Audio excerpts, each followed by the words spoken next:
दोस्तों, क्या आपको पता है कि दुनिया का सबसे बड़ा गैदरिंग इवेंट महाकुंभ प्रयागराज में शुरू हो चुका है और इस बार का एस्टिमेट लगाया गया है कि दुनिया भर से लगभग 40 करोड़ लोग इस महोत्सव का हिस्सा बनने वाले हैं। तो मैं सबसे पहले आप सबको महाकुंभ आयोजन के लिए अपनी बधाई देता हूं और आपको भी समय मिलेगा तो एक बार जरूर जाइएगा। मुझे विश्वास है इस महाकुंभ से निकली आध्यात्मिक और सामूहिक शक्ति हमारे इस संकल्प को और मजबूत बनाएगी। और यही वजह है कि इसे दुनिया का लार्जेस्ट गैदरिंग इवेंट भी कहा जाता है। लेकिन दोस्तों, इस महाकुंभ की बात सिर्फ एक स्पिरिचुअल माइलस्टोन तक सीमित नहीं है। और क्या आपको पता है कि इसका इकोनॉमिक इम्पैक्ट ओलंपिक जैसे ग्लोबल इवेंट से भी काफ़ी ज़्यादा है। और आज की इस वीडियो में हम समझेंगे कि ये महाकुंभ उत्तर प्रदेश की $1 ट्रिलियन इकोनॉमी को सपने को पूरा करने में एक मेजर फैक्टर कैसे बन रहा है। और साथ ही हम इस इवेंट की ग्लोबल कंपैरिजंस भी देखेंगे और समझेंगे कि ये दुनिया भर के लिए इतना इम्पैक्टफुल क्यों है। अगर हम हिस्ट्री की बात करें तो महाकुंभ का सबसे पहला मेंशन 7वीं सेंचुरी में होता है, जब एक चाइनीज ट्रैवलर ह्वेन ज़ैंग ने प्रयागराज के इस इवेंट को डॉक्यूमेंट किया था। वहीं अगर हम माइथोलॉजी की तरफ देखें तो इसका मेंशन समुद्र मंथन की कहानी में मिलता है, जो पुराणास में भी लिखी गई है। और कहानी के मुताबिक जब देव और दानव अमृत के लिए लड़ रहे थे तो अमृत की 4 बूंदें जमीन पर गिर गई थी और ये 4 जगह थी प्रयागराज, हरिद्वार, उज्जैन और नासिक।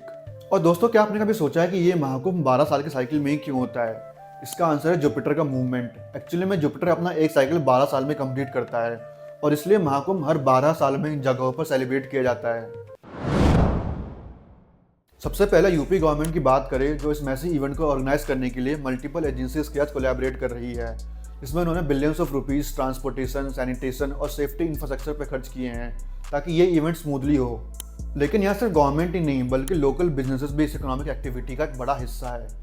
प्रयागराज के एक लोकल दुकानदार रमेश जी कहते हैं कि इस महाकुंभ से उनकी डेली सेल्स 3 गुना बढ़ गई है। और अगर हम इसे ग्लोबल इवेंट से कंपेयर करें तो जैसे टोक्यो ओलंपिक 2020, जिसका इकोनॉमिक इम्पैक्ट $15 बिलियन था, लेकिन महाकुंभ का इम्पैक्ट इससे भी कहीं ज़्यादा है। एग्जाम्पल के लिए 2013 के महाकुंभ ने उत्तर प्रदेश की इकोनॉमी में 1.2 लाख करोड़ रुपीज़ ऐड किए थे, यानी कि $15 बिलियन।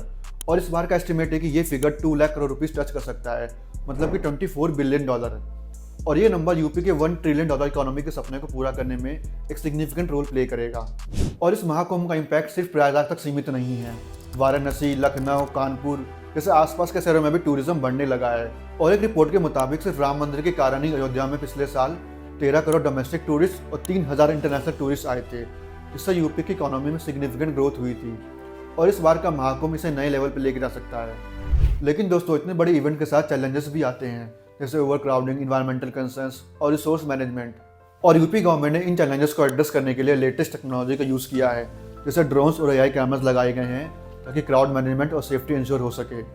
और इसके अलावा सैनिटेशन और वेस्ट मैनेजमेंट के लिए भी डेडिकेटेड टीम्स कंटिन्यूसली काम कर रही है। दोस्तों, वीडियो खत्म करने से पहले मेरी आप सबसे एक छोटी सी रिक्वेस्ट है, अगर आप इस महाकुंभ में पार्टिसिपेट कर रहे हैं तो ये याद रखें कि गंगा माँ हम सबकी है और इसकी स्वच्छता को बनाए रखना हम सबकी जिम्मेदारी है। और इसलिए प्लास्टिक का इस्तेमाल ना करें और अपने आसपास सफाई जरूर रखें। दोस्तों, आपके क्या थॉट्स है इस महाकुंभ का इकोनॉमिक इम्पैक्ट और ग्लोबल इंपॉर्टेंस के ऊपर? मुझे कमेंट में जरूर बताएं। और अगर ये आपको वीडियो इन्फॉर्मेटिव लगी हो तो वीडियो को लाइक जरूर करें और ऐसी वीडियोस को देखने के लिए चैनल को सब्सक्राइब जरूर करें। Thank you.